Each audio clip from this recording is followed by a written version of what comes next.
cover a lot of territory, including our great success with the markets and with the tax cut. And it's a big speech, an important speech. We cover immigration, and for many years, many years, they've been talking immigration. They never got anything done. We're going to get something done.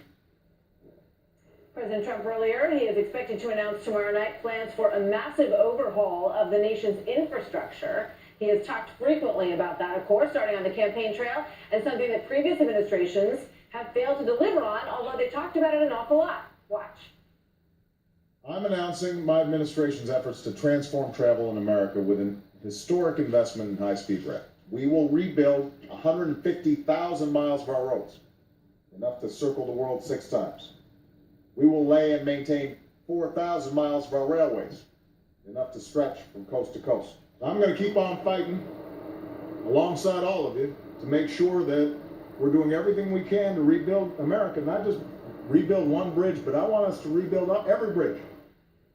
Here now, Oklahoma Senator James Inhofe, chairman of the Subcommittee on Transportation and Infrastructure, the big buzzword in everything that we're talking about. Good to see you tonight, Senator. Thank you for being here. Nice to be back with you. You know, when you watch that, President Obama talked about the huge project. It just sickens me because I remember when he said that. I was sitting there, and he was the one who pushed through this $787 billion, and that turned into $836 billion, and he didn't do anything. You know what percent of that money actually went to infrastructure, to roads and highways and bridges? 3%. 3%. Now, that's just outrageous. Of course, all of that money went to his environmental agenda and those things. I mean, we remember also the shovel-ready jobs that he said, well, they weren't really as shovel-ready as we thought. Yeah, well, he never had any intention to do any infrastructure with that. All right, but you've also been frustrated with this White House so far on infrastructure action, haven't you? No, I haven't been. He's ready for it now, and he'll be talking about it tomorrow night.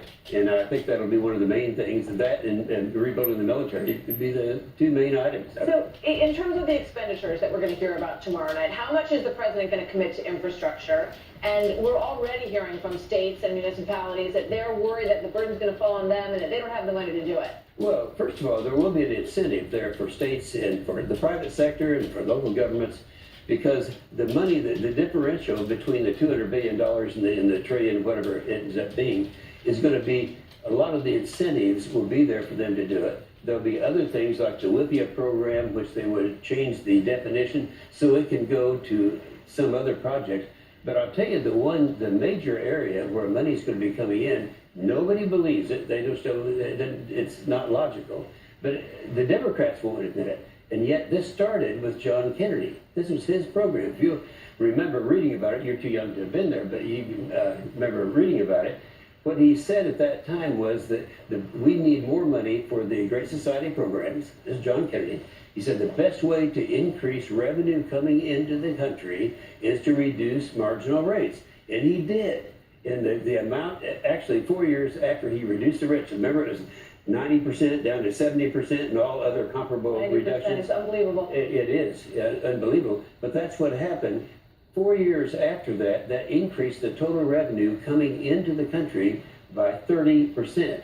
Then along came Ronald Reagan, and I remember that one very well. Because more people ended up having jobs. Sure. So the bottom line, because when you hear about the billions of dollars to be spent on infrastructure, it makes you realize how much money comes into the government from taxpayers across this country. And as you point out, based on this tax reform, it probably will even increase. But how do you prevent the swamp? And I want to get this in before I lose time with you. How do you prevent the swamp from sucking that money up and you know, arguing that these projects belong in my state, in my city, and then it turns into, you know, sort of paying people off and having the money go to corrupt places? Well, no, that depends on if we win the elections.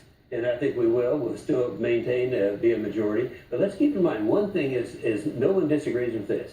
For each 1% increase in economic activity, that translates into $3 trillion of additional funds that come in over a 10-year period. Now, again, I was going to give the example of Reagan, too, but there's not time for that. But every time we do this, money does come in.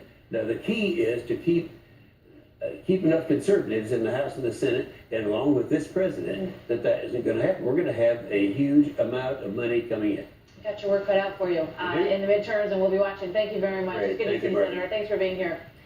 So coming up tonight, President Trump talking tough on terror at a high-level Security Council meeting today. what it means for our troops at home and abroad. Also, Hillary Clinton under fire after a bombshell report details how she once protected a top advisor who was accused of sexual misconduct. Philippe Reines, a member of her most innermost circle, is here with me tonight to respond to a bipartisan wave of critics labeling her a hypocrite this evening. The double standard that applies to women in politics is alive and well.